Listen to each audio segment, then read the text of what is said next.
Hello everyone, welcome back to Self-Teller Audiobook.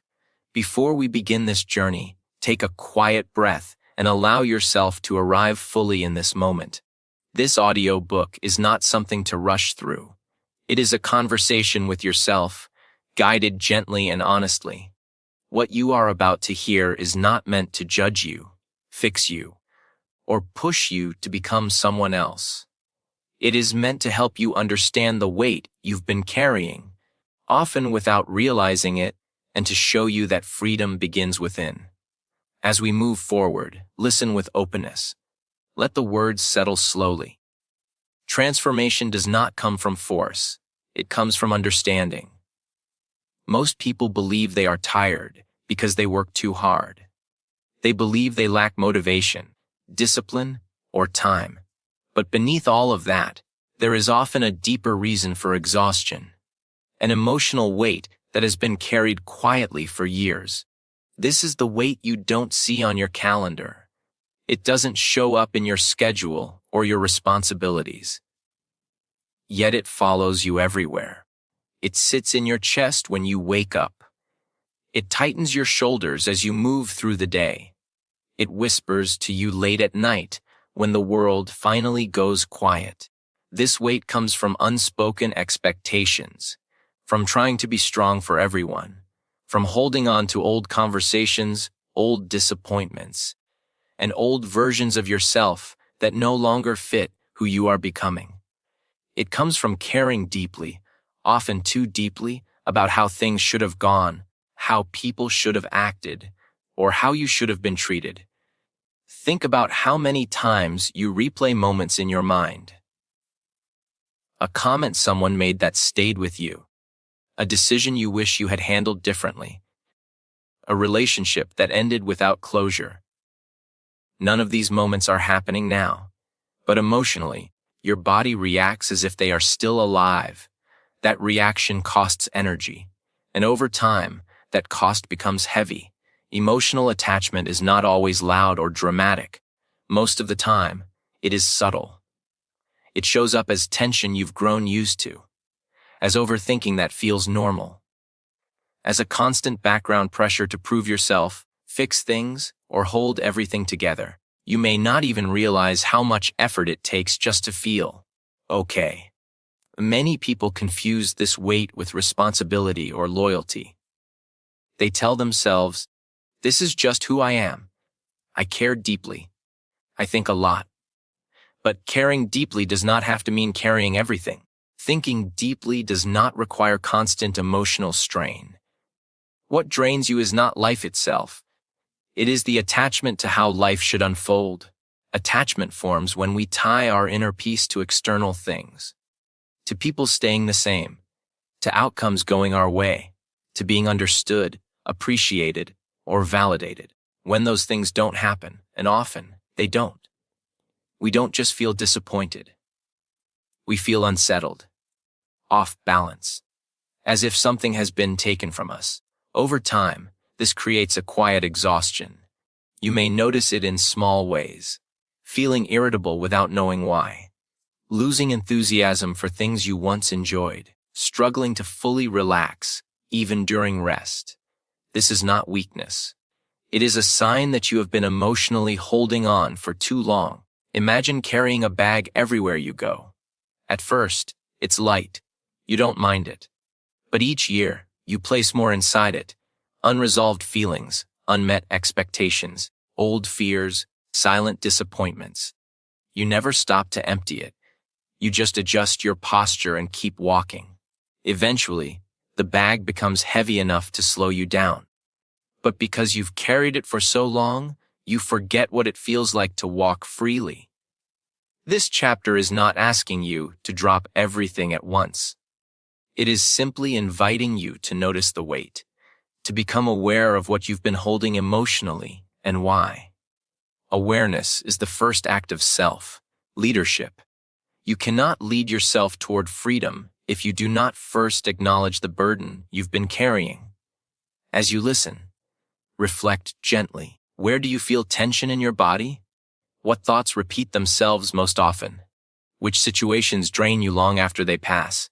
These are clues, not problems. Clues. Detachment is not about becoming distant or cold. It is about learning when holding on is costing you more than it is giving.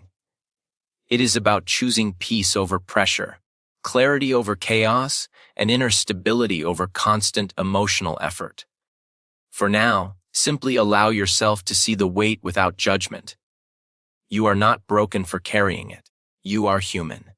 And the moment you recognize the weight is the moment you begin to lighten it.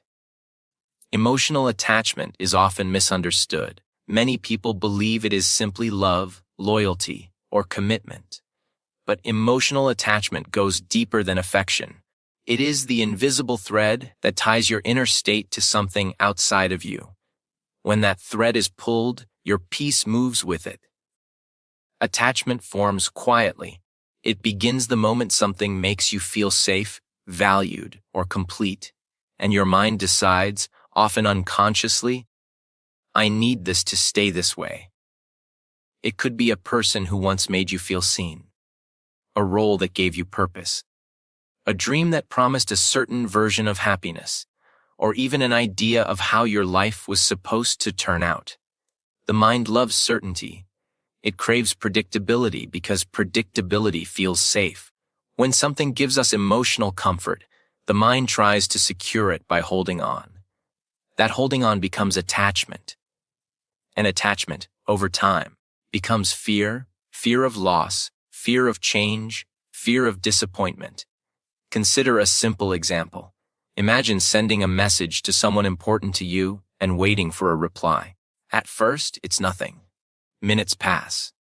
Then your mind begins to interpret the silence. Did I say something wrong? Are they upset? Did I matter less than I thought? The emotional reaction isn't coming from the message. It's coming from the attachment to how their response makes you feel about yourself. This is how attachment shapes reactions without us realizing it. We think we are reacting to events, but we are often reacting to what those events mean to our sense of worth, security, or belonging. Attachment also forms around outcomes. You work hard toward a goal and imagine how good it will feel once you achieve it. There is nothing wrong with ambition.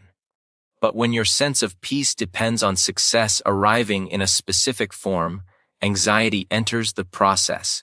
You are no longer just doing the work, you are emotionally negotiating with the future. The same happens with validation. Praise feels good. Recognition feels encouraging. But when your confidence rises and falls based on external approval, you hand over control of your emotional state. Without noticing, you begin performing instead of living. You say yes when you want to say no. You stay quiet when you want to speak. You adjust yourself to be accepted rather than being honest. Attachment is not a flaw. It is a survival pattern. At some point in your life, attachment helped you cope. It helped you feel connected, motivated, or protected. But patterns that once protected you can later imprison you if they remain unquestioned. One of the clearest signs of emotional attachment is disproportionate emotional response. When a small situation creates a big internal reaction, attachment is usually present. When you feel drained after interactions where nothing bad technically happened, attachment is often at work. When your mind keeps returning to the same person, outcome, or fear, attachment has taken root. Understanding this is not about blaming yourself. It is about clarity. You cannot loosen what you do not see, and you cannot change what you continue to misunderstand. As you reflect, ask yourself gently, what situations affect my mood the most? Whose approval do I seek without realizing it? What outcomes do I emotionally cling to? These questions are not meant to create guilt. They are meant to create awareness. And awareness is power. When you see how attachment forms, you begin to see where your energy has been going. Detachment does not mean you stop caring. It means you stop tying your inner stability to things you cannot fully control. It means learning to engage with life without surrendering yourself to it emotionally. For many people, the idea of detachment triggers an immediate emotional reaction. It can feel like loss before anything has even been released. The mind associates detachment with abandonment, emptiness, or isolation, and so it resists. This fear does not come from the act of letting go itself. It comes from what the mind imagines will happen afterward. The mind asks quiet but powerful questions. If I let go, who will I be? If I stop holding on, will I be alone? If I don't care as much, will I become cold or disconnected? These questions are not signs of weakness. They are signs that your identity has been built, in part, around attachment. When something has been emotionally central to your life, it becomes woven into how you see yourself. A relationship can become proof that you are lovable. A role can become proof that you are valuable. A struggle can become proof that you are strong. Letting go of these things can feel like letting go of a part of yourself. There is also the fear of emptiness. Attachment fills space. Even painful attachment creates familiarity.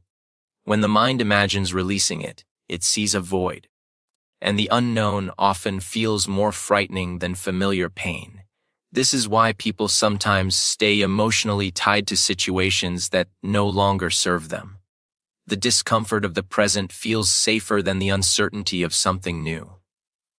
Pain becomes predictable, and predictability, even when it hurts, can feel comforting.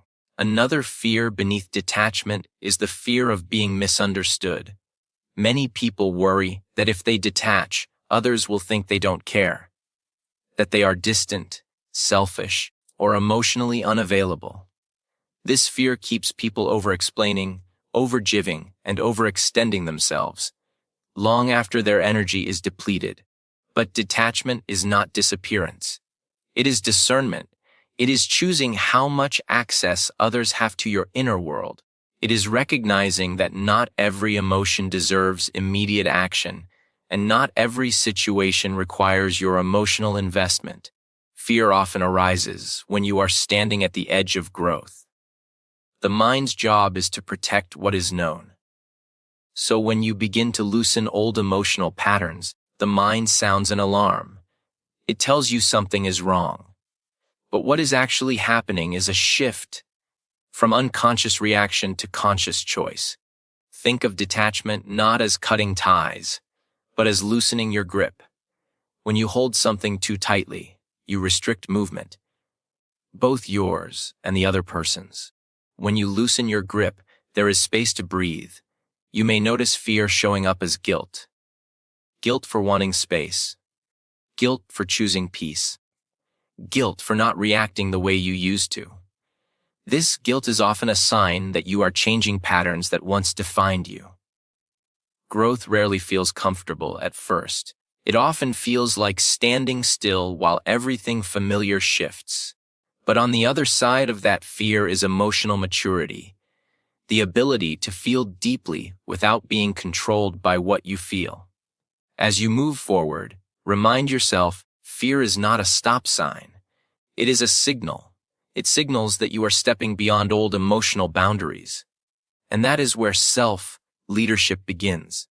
One of the greatest misunderstandings about detachment is the belief that it turns you into someone who no longer cares.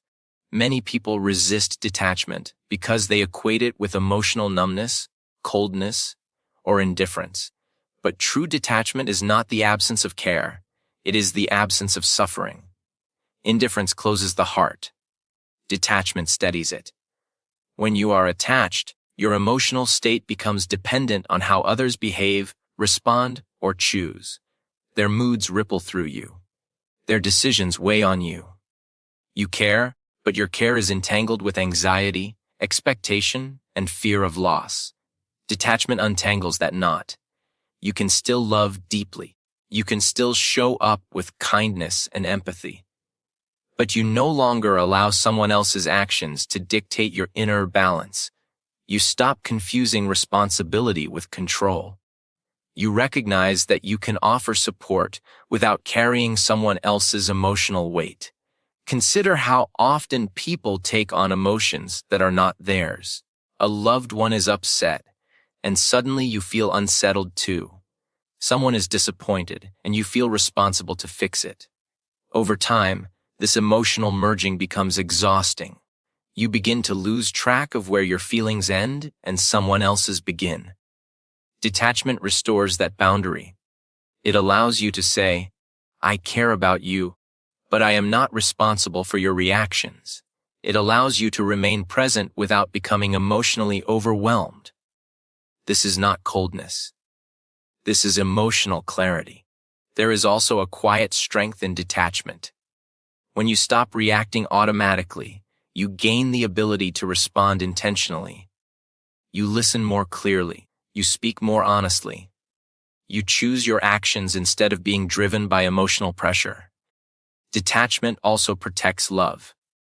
When attachment turns into control, love becomes conditional. It starts to depend on outcomes, behaviors, or reassurance. Detachment removes those conditions. It allows love to exist without constant negotiation.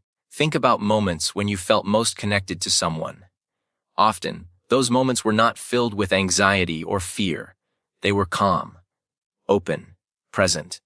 That presence is easier to maintain when you are not emotionally gripping the moment, afraid it will disappear.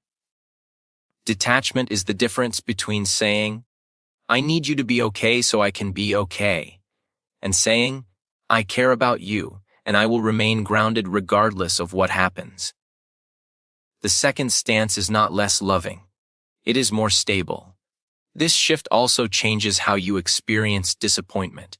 Instead of collapsing inward or becoming reactive, you remain centered. You feel the emotion, but it does not consume you.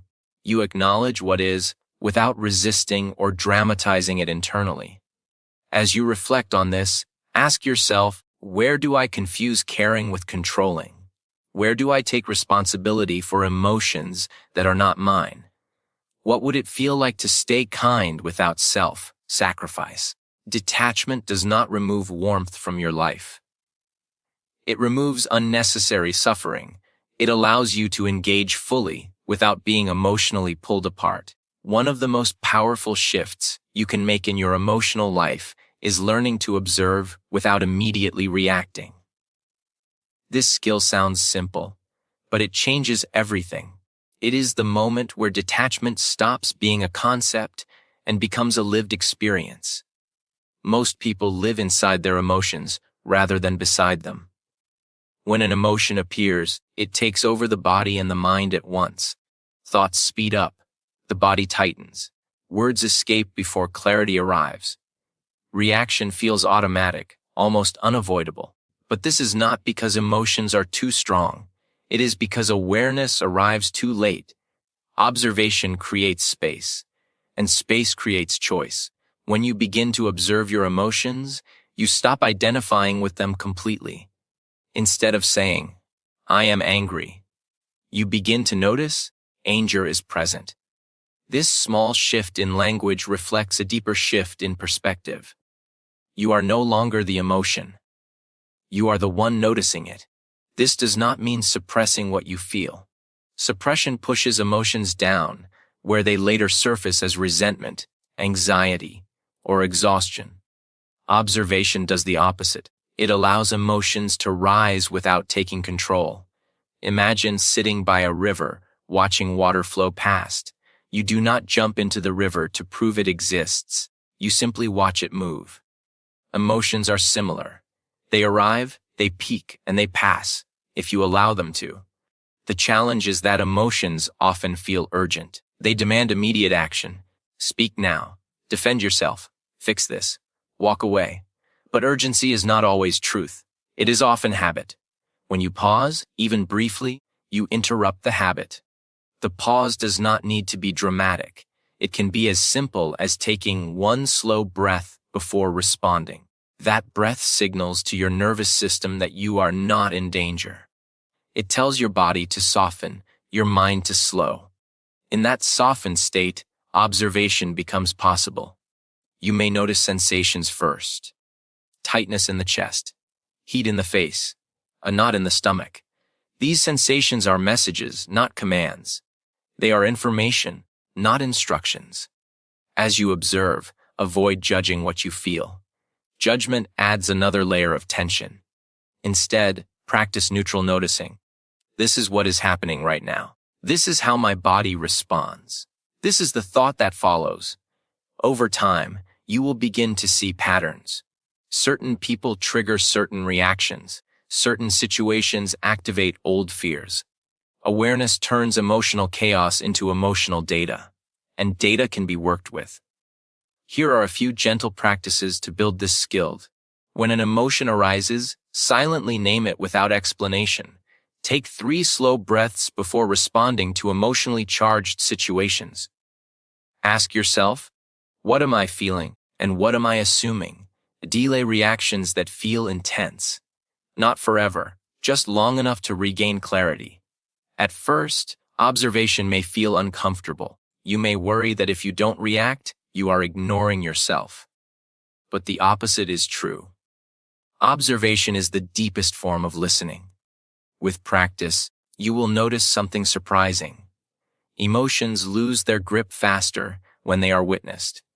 What once consumed hours of mental energy may now pass within minutes, not because you forced it away, but because you allowed it to move through without resistance. This is emotional strength. Not dominance over feeling, but cooperation with it. Observation also changes how you interact with others. You become less defensive, more grounded. You stop reacting to tone and start listening to meaning. You respond from intention instead of impulse. This is where detachment begins to feel freeing rather than frightening. You realize you are not losing yourself. You are reclaiming yourself from emotional autopilot. The need for approval is one of the most subtle and powerful forces shaping human behavior. It hides beneath politeness, ambition, and even kindness. At its core, it is the belief that your worth must be confirmed from the outside. This belief often forms early. Praise feels good. Acceptance feels safe. Criticism feels painful. Over time, the mind learns to associate approval with survival. And without realizing it, many people begin living in a quiet negotiation with the world, adjusting themselves to be liked, validated, or accepted. The problem is not appreciation. Appreciation is healthy. The problem is dependence. When your sense of value relies on how others respond to you, you hand them authority over your emotional state. A compliment lifts you. A comment deflates you. Silence makes you question yourself. You begin scanning faces, reading tones, and anticipating reactions, often at the cost of your own honesty. This creates a fragile confidence, one that looks stable on the surface but is easily shaken. And over time, it leads to exhaustion. Because performing for approval requires constant effort. Detachment from approval does not mean becoming careless or insensitive. It means becoming anchored. Anchored in your values rather than in applause. Anchored in self-respect rather than in reassurance. Ask yourself how often you hesitate before speaking, not because you're unsure of your truth, but because you're unsure how it will be received. Or how often you say yes out of fear of disappointing someone, even when your energy is already depleted. These moments slowly teach you to mistrust yourself. Each time you override your inner voice to please others, that voice grows quieter. Rebuilding self-trust begins when you stop outsourcing your worth. One way to loosen the grip of approval is to clarify your values. Values act as an internal compass. When you know what matters to you, decisions become less about being liked and more about being aligned. Another step is learning to tolerate discomfort. Disapproval is uncomfortable, but it is not dangerous. You can survive someone's disappointment. You can survive being misunderstood. You can survive not being chosen. This does not make you less connected. It makes your connections more honest. Practice noticing when approval seeking shows up. Do you explain yourself excessively? Do you feel anxious when feedback is delayed? Do you change your behavior to avoid discomfort? Awareness weakens the pattern. Begin making small promises to yourself and keep them. Speak when it matters. Rest when you need to. Say no without apology. These acts rebuild trust with yourself. And self-trust is the foundation of true confidence. When approval no longer defines you, detachment becomes natural. You engage with others freely, without shrinking or performing. You listen without needing to be right. You contribute without needing praise. This is emotional freedom. And it grows quietly, each time you choose integrity over validation. One of the deepest sources of tension in life comes from attachment to outcomes. You set an intention, take action, and then quietly hold your breath, waiting for life to respond in a specific way. When it does, relief arrives. When it doesn't, frustration, disappointment, or self-doubt takes its place. Attachment to outcomes feels logical. After all, effort is supposed to lead to results. But emotional attachment to results places your peace in the future. It tells your nervous system, I can relax once this turns out the way I want. The problem is that the future is not fully yours to control. When your emotional state depends on how things end, the present becomes tense. You may notice anxiety before decisions are even made. You replay scenarios. You prepare for disappointment. You judge yourself harshly when results fall short, even when you showed up with sincerity and effort. Detachment from outcomes does not mean giving up on goals. It means shifting where your identity and peace are anchored. Instead of tying your worth to success, you tie it to effort, integrity, and growth. This shift changes everything. When you focus on effort rather than outcome, your actions become cleaner. You do the work because it matters, not because you are chasing validation or avoiding failure. You become more present, more resilient, and more willing to try again. Consider how often fear of failure stops people from starting, or how fear of success brings pressure to maintain an image. Both fears are rooted in outcome attachment. Letting go of outcomes invites a different question. Did I act in alignment with who I want to be? That question remains within your control. This does not remove disappointment. It changes your relationship with it. Disappointment becomes information rather than identity. You learn. You adjust. You move forward without self-punishment. A simple practice is to separate intention from expectation. Set clear intentions. Take thoughtful action. Then release the expectation that life must respond in a particular way for your effort to be valid. You may also notice that when you release control, opportunities unfold in unexpected ways. When you are not gripping tightly, you are more open, flexible, and creative. Life meets you with less resistance. Detachment from outcomes also brings emotional steadiness. Wins no longer inflate the ego. Losses no longer collapse it. You remain centered, grounded in your process rather than thrown off by results. Ask yourself, where do I measure my worth by results? What outcomes am I emotionally clinging to? How would my life feel if effort was enough? When effort becomes enough, peace arrives sooner.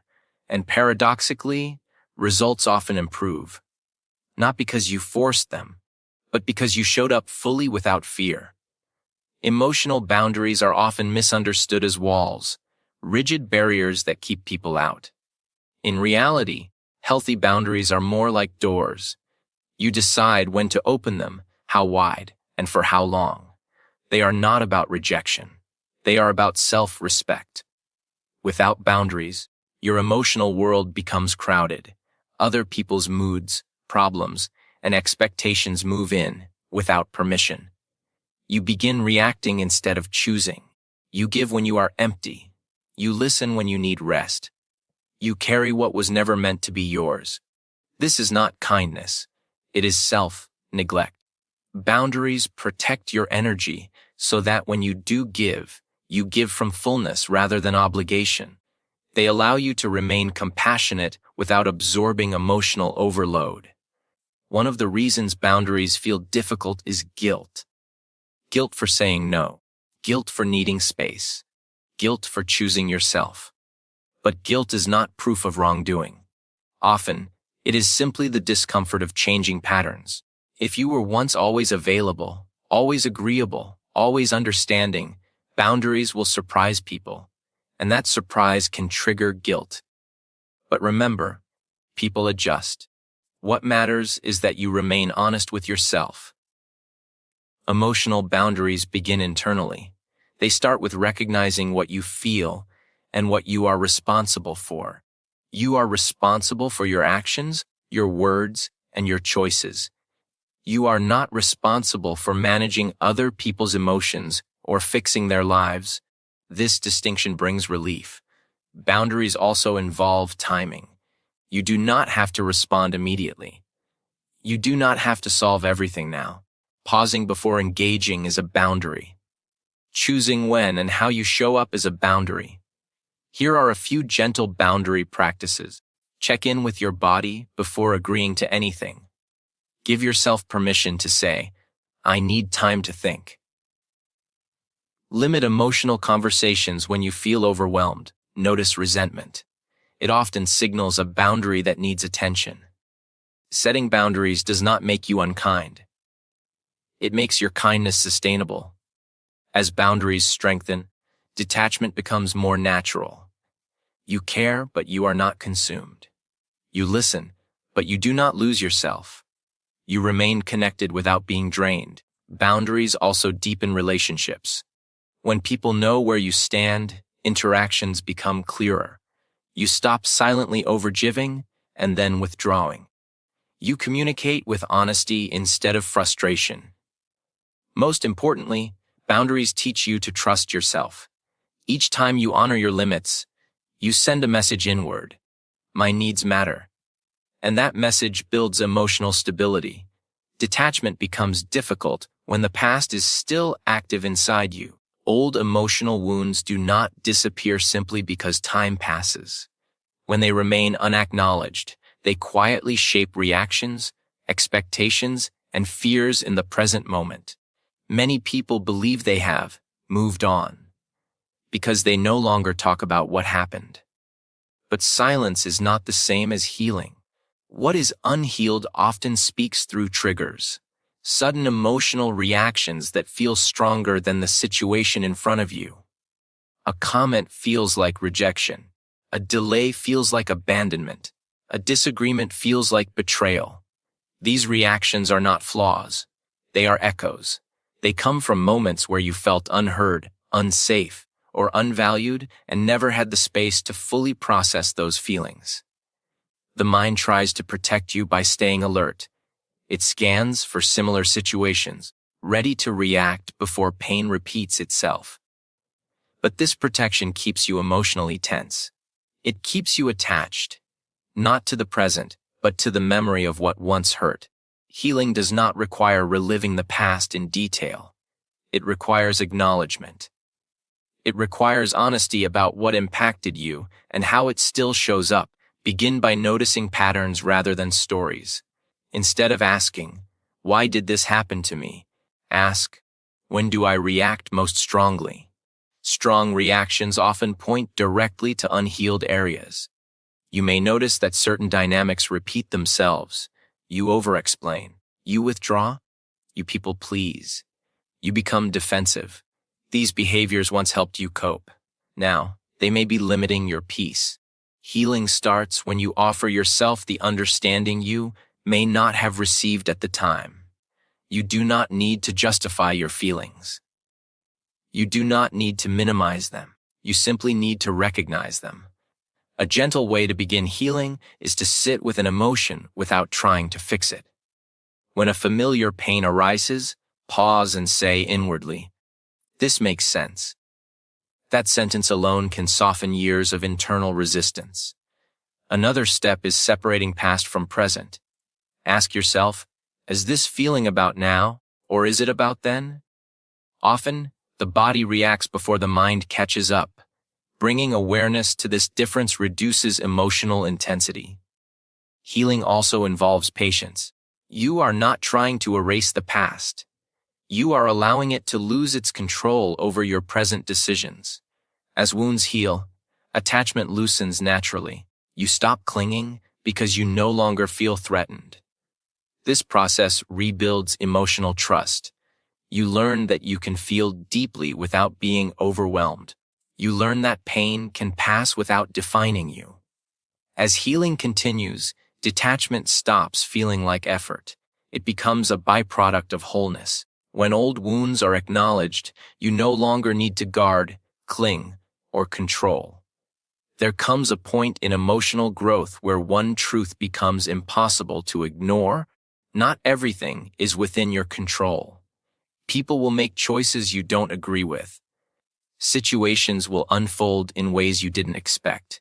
Life will not always respond to your effort with fairness or clarity. Resistance to this truth is exhausting. Much of emotional suffering comes from arguing with reality internally. Replaying what should have happened.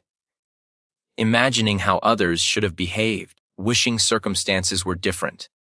This inner resistance creates tension long after events have passed. Acceptance is not resignation. It is not giving up. It is acknowledging what is, without adding the extra burden of mental struggle. When you accept what you cannot control, energy returns. The energy once spent resisting reality becomes available for clarity, creativity, and peace. Acceptance begins with honesty. This is what is happening. This is what has already happened. Fighting it does not change it. It only drains me. This does not mean you stop caring or stop trying. It means you stop tying your inner state to outcomes you cannot fully influence. One way to practice acceptance is to notice where your mind says, "This shouldn't be this way." Gently replace the thought with, "This is what is happening right now." That shift brings you back into the present, where your power actually exists. Acceptance also deepens self-leadership. You respond rather than react. You choose your next step based on reality, not on resentment or denial. As acceptance grows, emotional detachment becomes natural. You engage with life fully, but you no longer fight it internally. You meet situations with steadiness instead of resistance. This is freedom. You are no longer controlled by old attachments, unhealed wounds, or external validation. You lead yourself with awareness, compassion, and clarity, especially when no one is watching. As you move forward, remember this: self-leadership is not about perfection. It is about presence. Each moment you choose awareness over reaction, honesty over approval, and acceptance over resistance, you strengthen your inner foundation. Carry this with you. Practice it quietly. Let your life reflect the peace you cultivate within. You are not here to carry unnecessary weight. You are here to live fully, grounded in who you are, not in what you fear losing. And from this place, you move forward, lighter, clearer, and emotionally whole.